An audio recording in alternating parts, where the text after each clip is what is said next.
Welcome everyone. SQL lecture series के lecture 65 के part 7 में आज हम बात करेंगे कि किस तरीके से हम जो कंस्ट्रेंट होते हैं उसे एक टेबल से हम किस तरीके से ड्रॉप कर सकते हैं, उनको डिसेबल कर सकते हैं या इनेबल कर सकते हैं। ठीक है, अब थोड़ा कन्फ्यूज़न लग रहा होगा तो चलिए मैं इसको आपको डायग्राम से बताता हूँ। ठीक है, तो ये हमारे पास एक स्टूडेंट नाम का टेबल है। ठीक है, इसमें कुछ एट्रीब्यूट्स हैं, जैसे रोल नंबर नाम का एक एट्रीब्यूट है, एक नेम नाम का एट्रीब्यूट है, एक मार्क्स नाम का एट्रीब्यूट है, एक परसेंटेज नाम का एट्रीब्यूट है। अभी आप चेक पर फोकस मत करो। ठीक है, अब इसमें क्या है ना कि लेट्स सपोज जब हम टेबल ये क्रिएट किए तो हमने मार्क्स वाले कॉलम में एक चेक कंस्ट्रेंट को अप्लाई कर दिया। ठीक है, पहले तो मैं आपको बता दूं टोटल कंस्ट्रेंट कितने होते हैं हमारे पास। तो हमारे पास जो कंस्ट्रेंट होते हैं, एक होता है नॉर्टनल कंस्ट्रेंट होता है,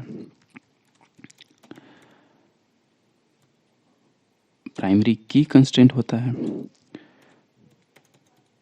फॉरेन की कंस्ट्रेंट होती है एंड चेक कंस्ट्रेंट हो गई। उसके बाद एक होती है यूनिक की कंस्ट्रेंट। ठीक है, यूनिक की कंस्ट्रेंट। आप इन सब को जाके मेरे कंस्ट्रेंट वाले लेक्चर सीरीज में देख सकते हो कि हर एक लेक्चर क्या क्या वर्क करती है, उनके क्या क्या रोल हैं टेबल में, किस तरीके से वो बिहेव करते हैं। तो जाके आप ये देख लो। तो फिलहाल हमारे पास ये कंस्ट्रेंट है टोटल। ठीक है, ये इतने तरह के कंस्ट्रेंट होते हैं। तो इतने हम कंस्ट्रेंट हम एक टेबल पे अप्लाई करते हैं। ठीक है, उसमें से नॉर्टनल कंस्ट्रेंट को हम किस तरीके से हम टेबल पे अप्लाई करते हैं और उसे ड्रॉप भी कर देते हैं, तो वो इसे मैंने प्रीवियस लेक्चर्स में बताया है। तो आप जाके उसको देख सकते हो कि how to drop not null constraint, how to remove not null constraint, वो आप जाके देख सकते हो। तो फिलहाल आज हम जो बात करेंगे वो इन 4 कंस्ट्रेंट्स में से करेंगे। ठीक है, तो उसमें से आज हम बस एक ही एग्जांपल को देखेंगे, क्योंकि मैं एक भी समझाऊंगा तो आपको वो चारों, मतलब इन चारों में से इन चारों किस तरीके से रिमूव करना है किसी टेबल से, आपको वो ईजी वे में समझ में आएगा। ठीक है, क्योंकि ये 4 ही कंस्ट्रेंट जो होंगे वो अलग से रिमूव किए जाते हैं। तो देखिए वो कैसे करेंगे। तो लेट्स देखिए, यहाँ पे स्टूडेंट नाम का टेबल है जहाँ पे मेरे पास 4 कॉलम है, एक रोल नंबर नाम का, एक नेम नाम का, एक मार्क्स नाम का, एक परसेंटेज नाम का। तो लेट्स सपोज हमने मार्क्स वाले कॉलम में चेक कंस्ट्रेंट लगा दिया। अब चेक कंस्ट्रेंट क्या लगा दिया कि मुझे वही मार्क्स को एंटर करनी है जिसका मार्क्स ग्रेटर देन 45 हो, मतलब लेस देन 45 जो भी मार्क्स रहेगी, लेट्स सपोज 36, 12 एंड 30, ये मार्क्स इस टेबल पे एंटर नहीं होगा। तो यहाँ पे कौन कौन से मार्क्स एंटर होने चाहिए, तो ग्रेटर देन 45 कहने का मतलब 45 भी यहाँ पे एंटर नहीं होगा, तो यहाँ पे 46 होनी चाहिए। ठीक है, अब 46 के बाद कोई भी नंबर आ जाए तो हम इसको बोल देते हैं 56 भी, 63 भी, 78, तो जो भी ग्रेटर देन 45 होगी वो मार्क्स यहाँ पे एंटर होनी चाहिए। ठीक है, तो हमारे स्टूडेंट वाले टेबल में मार्क्स नाम के कॉलम में चेक कंस्ट्रेंट लगा हुआ है। अब हम चाहते हैं कि नहीं, कुछ चेंजेस हुए, कुछ रूल्स में चेंजेस हुए। अब हम चाहते हैं कि नहीं, ये जो चेक कंस्टेंट है ना, अब यहाँ पे कोई भी नंबर हम एंटर कर सकते हैं। ठीक है, कोई भी नंबर को हम एंटर कर सकते हैं। कोई भी नंबर कहने का मतलब, लेट्स सपोज अगर अब यहाँ पे हम 30 को भी एंटर करते हैं तो वो रिकॉर्ड को यहाँ पर लेना चाहिए, 12 को भी रिकॉर्ड करते हैं तो वो रिकॉर्ड को भी लेना चाहिए, 1 को भी एंटर करते हैं तो वो रिकॉर्ड को लेना चाहिए, 0 को भी एंटर करते हैं तो वो रिकॉर्ड लेना चाहिए, इवन कि 99 एंटर करे तो भी रिकॉर्ड लेना चाहिए, 45 करे तो भी वो लेना चाहिए। तो क्या होगा, तो इन सब डेटा को यहाँ पे फिल करने के लिए, इन सब डेटा को टेबल में फिल करने के लिए हमें क्या करना होगा, इस चेक कंस्ट्रेंट को हटाना पड़ेगा। ठीक है, तो किस तरीके से इसे हटाएंगे, ठीक है, किस तरीके से हटाएंगे कि ये सब डेटा एंटर हो पाए। तो चलिए मैं आपको एसक्यूएल के सॉफ्टवेयर पे लेके चलता हूँ। ठीक है, और फिलहाल मैं एक स्टूडेंट नाम का टेबल पहले तो क्रिएट करता हूँ, फिर उसमें एक मार्क्स नाम का कॉलम होगा जिसमें हम चेक कंस्टेंट को अप्लाई भी करेंगे। उसमें ये कंडीशन भी देंगे कि उसकी वैल्यू, जो मार्क्स की वैल्यू हो, वो ग्रेटर देन 45 आनी चाहिए। ठीक है, उसके बाद हम उस चेक कंस्टेंट को वहाँ से रिमूव भी करेंगे। ठीक है, तो चलिए चलते हैं। तो ये हमारा एसक्यूएल का सॉफ्टवेयर है। और एक इम्पॉर्टेंट बात जो मैं बताना चाहूँगा कि आप लेक्चर 65 के पार्ट 1 को एक बार जाके ज़रूर देखें। वो इसलिए क्योंकि अभी जो भी हम कंस्ट्रेंट को अप्लाई करेंगे टेबल में, कॉलम में, उसको रिमूव करेंगे, ठीक है? तो वो विद द हेल्प ऑफ जो अभी हम जो कंस्ट्रेंट को रिमूव करेंगे या डिसेबल करेंगे या इनेबल करेंगे, वो विद द हेल्प ऑफ हम अल्टर कमांड की मदद से करेंगे, ठीक है? तो फिलहाल अब हम एक टेबल क्रिएट करते हैं, तो हम एडिटर को ओपन कर लेते हैं, ठीक है? तो ये हमारा एडिटर ओपन हो गया, ठीक है? मैं इसे थोड़ा बड़ा कर लेता हूँ। हम टेबल को क्रिएट करेंगे, ठीक है? मैं कोई ये रखना नहीं चाहता कि हाँ टेबल पहले से क्रिएट है, नहीं, मैं आपके सामने टेबल क्रिएट करता हूँ। तो मैं लिखता हूँ, सॉरी फ़ॉन्ट छोटी हो गई, ठीक है शायद ना, मैं थोड़ा इंक्रीज़ कर लेता हूँ font, okay, just a second, I think 14 is enough, fine enough. So मैं क्रिएट करता हूँ, कौन सा टेबल मुझे क्रिएट करना है, तो मुझे स्टूडेंट नाम का टेबल क्रिएट करना है। अगर आपको नहीं आता टेबल किस तरह से क्रिएट करते हैं, तो आप जाके क्रिएट कमांड वाली लेक्चर मेरी देख सकते हैं। तो क्रिएट टेबल स्टूडेंट, ठीक है? अब उसमें हम क्या डालेंगे, पहले तो ब्रैकेट ओपन और क्लोज कर लेंगे। ये अच्छी प्रैक्टिस होती है, जब भी आप ब्रैकेट ओपन करो उसके बाद साथ क्लोज ही भी कर लो, ठीक है? वो अच्छी प्रैक्टिस है, क्योंकि बाद में आप भूल सकते हो। तो अब मुझे कॉलम के नेम देने हैं, तो कॉलम क्या क्या था, तो एक रोल नंबर का कॉलम था, तो रोल नंबर है तो इसका डेटा टाइप क्या होगा, नंबर डेटा टाइप होगा। तो इस नंबर डेटा टाइप की हम साइज़ दे देते हैं, तो लेट्स सपोज हम इसका साइज़ 3 दे देते हैं, ठीक है? और इसको हम नॉट नल कह देते हैं, नॉट नल, ठीक है? नॉट नल कर देते हैं। उसके बाद हम एक नेम नाम का कॉलम लेंगे जिसका डेटा टाइप क्या है, var_char2, इसका साइज़ हम दे देते हैं 30, स्टूडेंट का नेम 30 कैरेक्टर का हो सकता है। इसमें कोई कंस्टेंट नहीं, तो इसको हम नॉट नल कर देते हैं। नॉट नल कंस्टेंट और नल कंस्टेंट हम साथ में यूज़ करते जाते हैं, बाकी जो अलग कंस्टेंट है उसे हम कंस्टेंट रेफरेंस नेम के थ्रू यूज़ करते हैं। हम यहाँ पे भी प्राइमरी की चेक कंस्टेंट को अप्लाई कर सकते हैं, बट वो अच्छी प्रैक्टिस नहीं है। अगर हम यहाँ पे प्राइमरी की, लेट्स सपोज अगर हम रोल नंबर वाले कॉलम में प्राइमरी की लिख देते, ठीक है, प्राइमरी की लिख देते, तो बाद में अगर हमें इस प्राइमरी की को डिसेबल करना होता या इनेबल करना होता, तो वो हम नहीं कर सकते हैं, ठीक है? अब ये क्यों नहीं कर सकते हैं, इसे मैंने क्रिएट कमांड वाले लेक्चर में बहुत ही अच्छे से बताया, तो जाके उसे एक बार ज़रूर देख लें। तो फिलहाल मैं इसे नॉट नल ही रहने देता हूँ, ठीक है? उसके बाद अब नेम के बाद क्या था, मार्क्स था। मार्क्स था, तो मार्क्स हमेशा किस में होता है, नंबर में। तो किसी का मार्क्स 3 या 4 डिजिट का रख लेता हूँ, टोटल मार्क्स जो होगा स्टूडेंट का होंगे हर एक सब्जेक्ट के इंक्लूड करके, तो 4 डिजिट से ज़्यादा तो नहीं हो सकता है, ठीक है? तो 4 डिजिट का हो सकता है। इसको हम अभी नॉट नल नहीं लगा रहे हैं, चाहे तो हम नॉट नल लगा सकते हैं। चलिए नॉट नल ही लगाते चलते हैं, ठीक है? उसके बाद एक परसेंटेज वाला कॉलम था, ठीक है? परसेंटेज वाला कॉलम था, तो जो भी परसेंटेज होगी, तो परसेंटेज को मैं सिर्फ पर लिखता हूँ, ठीक है? और ये भी नंबर में ही होगा, ठीक है? ये भी नंबर में होगा। और परसेंटेज 4,2 मैं कर देता हूँ। अब ये 4,2 क्या हुआ, एक प्रिसीजन होती है, एक स्केल वैल्यू होती है, ठीक है? अगर आपको पता नहीं प्रिसीजन और स्केल वैल्यू क्या होती है नंबर डेटा टाइप में, तो आप जाके नंबर डेटा टाइप वाली लेक्चर को एक बार जरूर देख लें। तो इसे भी मैं नॉट नल कर देता हूँ, क्योंकि सारे रिकॉर्ड एंटर करनी मैंडेटरी है, ठीक है? अब मुझे क्या करना है, इस मार्क्स वाले कॉलम में मुझे चेक कंस्टेंट लगाना है। वो इसलिए क्योंकि जो भी मार्क्स यहाँ पे एंटर हो वो ग्रेटर देन 45 हो, ठीक है? ग्रेटर देन 45 हो। तो किस तरीके से करेंगे, तो उसे हमने कंस्टेंट वाले क्रिएट कमांड वाले लेक्चर में बहुत अच्छे से देखा है, तो हम डायरेक्ट उसे अप्लाई करते हैं। तो हम लिखते हैं कंस्ट्रेंट, स्पेलिंग सही है ना, कंस्ट्रेंट गलत है, कंस्ट्रेंट। अब कंस्टेंट रेफरेंस नेम लगाएंगे। अब कंस्टेंट रेफरेंस नेम भी क्या होती है, उसे मैंने क्रिएट कमांड वाले लेक्चर में और इसके प्रीवियस लेक्चर में भी बहुत ही अच्छे से बताया, तो जाके उसे देख लें, ठीक है? तो चलिए मैं कंस्टेंट रेफरेंस नेम देता हूँ। तो मुझे मार्क्स वाले कॉलम में लगाना है। मार्क्स वाले कॉलम में कौन सा कंस्टेंट लगाना है, मुझे चेक कंस्टेंट, तो मैं CQ दे देता हूँ, चेक, ठीक है? मार्क्स वाले कॉलम में मुझे क्या लगाना है, चेक, तो CH दे देता हूँ, चेक, ठीक है? नाउ अब मुझे लगाना क्या है, चेक कंस्टेंट लगाना है, ठीक है? तो मैं लिखता हूँ चेक, ठीक है? अब मुझे कौन से कॉलम में लगाना है, तो मुझे मार्क्स वाले कॉलम में लगाना है। अब जब भी हम चेक कंस्टेंट लिखते हैं तो उस ब्रैकेट के अंदर हम कंडीशंस को लिखते हैं, तो कंडीशन हमको कहाँ लगाना, मार्क्स वाले कॉलम में। मार्क्स में क्या कर रखना है कि मार्क्स जो भी एंटर हो ग्रेटर देन 45 हो, ठीक है? ग्रेटर देन 45 हो। तो ये हमारा इस तरीके से हम कंस्ट्रेंट को अप्लाई करते हैं। और किस तरीके से अदर जो कंस्ट्रेंट है, प्राइमरी की कंस्ट्रेंट, फॉरेन की कंस्ट्रेंट और यूनिक की कंस्ट्रेंट, उसको भी मैंने बहुत ही अच्छे से क्रिएट कमांड वाले टेबल में बताया है, तो आप जाके वहाँ पे ज़रूर देख लो। ठीक है, नाउ अब हम टेबल को क्रिएट करते हैं। तो पहले इसे हम कंट्रोल एस से सेव करेंगे, अल्ट F4 से बाहर होंगे और यहाँ पे बैकवर्ड स्लैश देके एंटर कर देंगे। देखिए क्या बोला, column check constraint can not reference other column. Okay, हमने यहाँ पे कुछ गलत किया है लाइन नंबर 8 में। ओके, यहाँ पे हमने कॉमा नहीं दिया। अब नाउ इसे हम एग्जीक्यूट करते हैं, कंट्रोल एस से सेव करेंगे, अल्ट F4 से बाहर।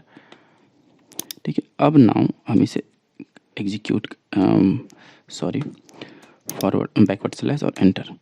देखिए टेबल मेरा क्रिएट हो गया। अब इसमें कोई हम डेटा को इनपुट नहीं किए हैं, तो पहले चलिए टेबल को हम डिस्क्राइब कर लेते हैं। तो लिखेंगे DHC स्टूडेंट। ठीक है, नाउ सी दिस। हाँ, तो देखिए मेरा ये स्टूडेंट नाम का टेबल है जिसमें हमने रोल नंबर, नेम, मार्क्स और परसेंटेज नाम का कॉलम बनाया था। बट देखिए यहाँ पे जो हमने नॉर्मल कंस्टेंट चारों कॉलम में लगाया वो तो शो हो रहा है, बट ये जो मार्क्स वाले कॉलम में हम जो चेक कंस्टेंट लगाए हैं वो शो नहीं हो रहा है। तो अब ये सेव कहाँ होता है जाके, ये मतलब मुझे पता कैसे चलेगा कि इसमें मार्क्स वाले कॉलम में हमने चेक कंस्टेंट को लगाया है? ये जेन्युइन सा सवाल है, कैसे पता चलेगा? क्योंकि जब भी हम टेबल को डिस्क्राइब करते हैं तो यहाँ other than not null constant हमें कुछ शो नहीं होता है। तो उसको देखने के लिए हम यूजर कंस्ट्रेंट टेबल की हेल्प लेते हैं। तो चलिए एडिटर को ओपन करते हैं। अब आप एडिटर पे देखो हम किस तरीके से यूजर कंस्ट्रेंट टेबल से हम क्या बोलते हैं कंस्ट्रेंट को चेक करते हैं। तो इसको मैंने प्रीवियस जितने भी लेक्चर 65 से चले, मतलब जब से मैं DDL कमांड बता रहा हूँ, मैं हर एक लेक्चर में बताया हूँ, तो अब मैं उसमें डिटेल पे नहीं जाऊँगा, मैं डायरेक्ट अब कमांड को लिखता हूँ। तो मुझे क्या करना है, मुझे देखना क्या है, मुझे कंस्ट्रेंट्स देखनी है। ठीक है, कंस्ट्रेंट्स, फिर मैं स्पेलिंग गलत लिख रहा हूँ, यहाँ मैं गलती कर देता हूँ, कंस्ट्रेंट नेम।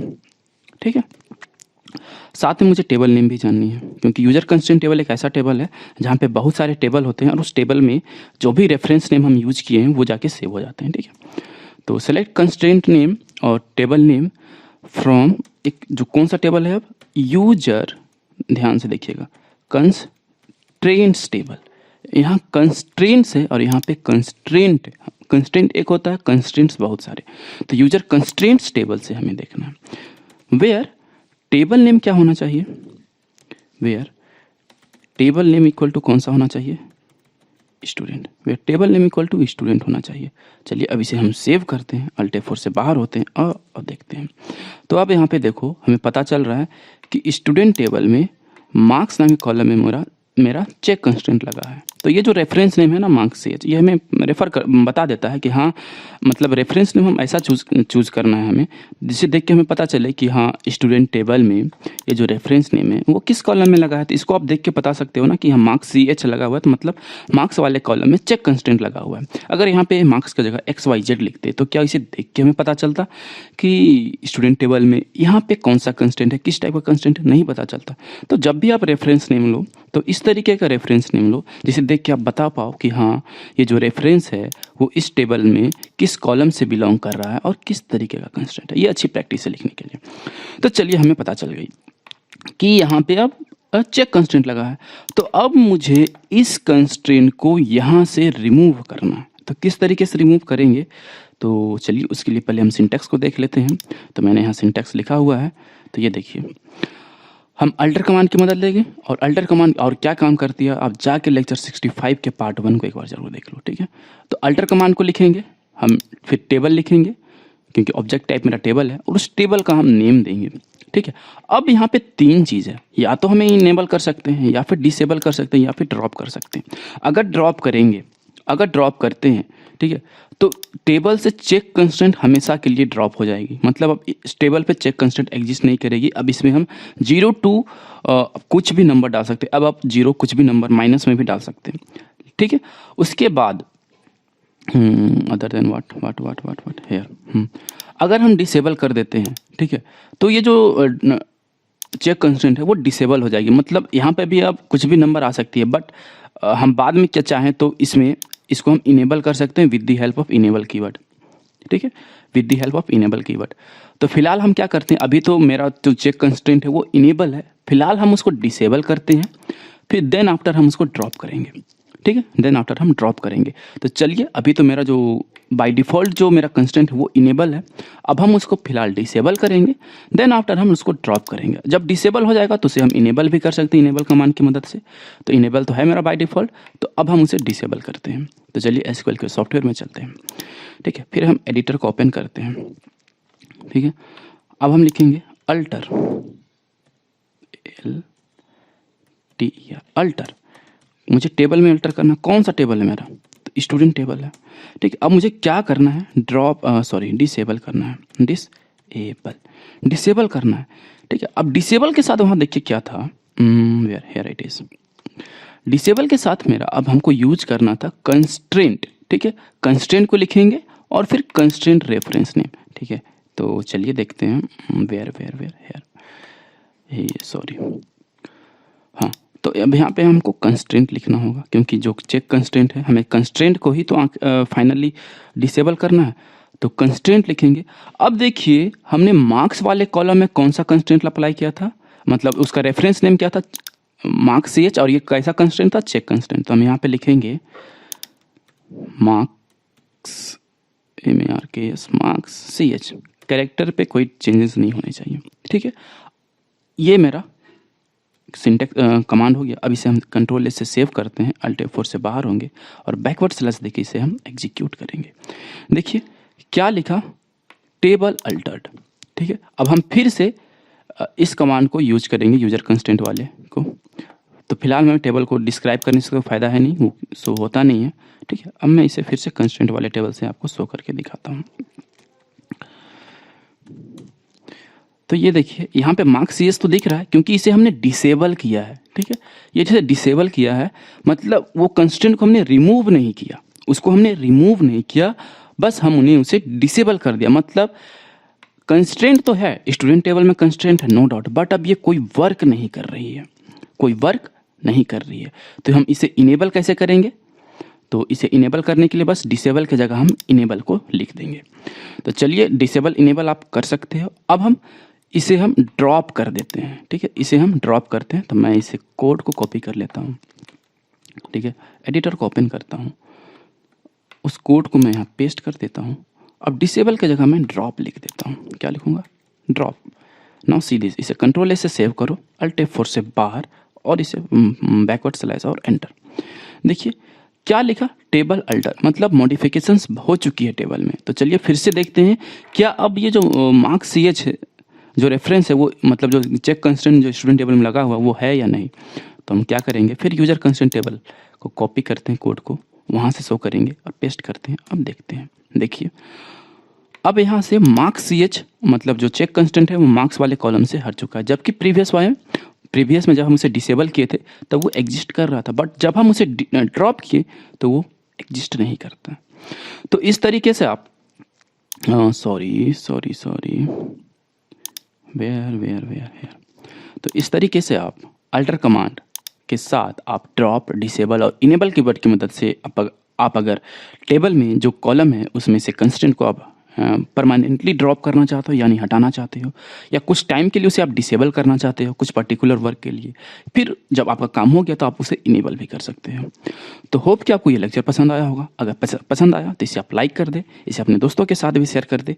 कोई डाउट रह गया तो नीचे इंस्टा ID आ रही है, आप मुझे वहाँ जाके मैसेज कर सकते हो, और जो भी डाउट रहेगा आप मुझे कमेंट करके पूछ सकते हो। और सब्सक्राइब तो ज़रूर कर लेना, उससे हमारी मोटिवेशंस बनी रहती है। डाउट के लिए कमेंट बॉक्स जिंदा है, और लेक्चर्स की नोट्स के लिए नीचे इंस्टा ID है, आप मुझे वहाँ जाके फॉलो करो, मैसेज करो, आपको पता चल जाएगा, मैं बता दूंगा कि किस तरीके से आपको ये नोट्स मिल सकती है।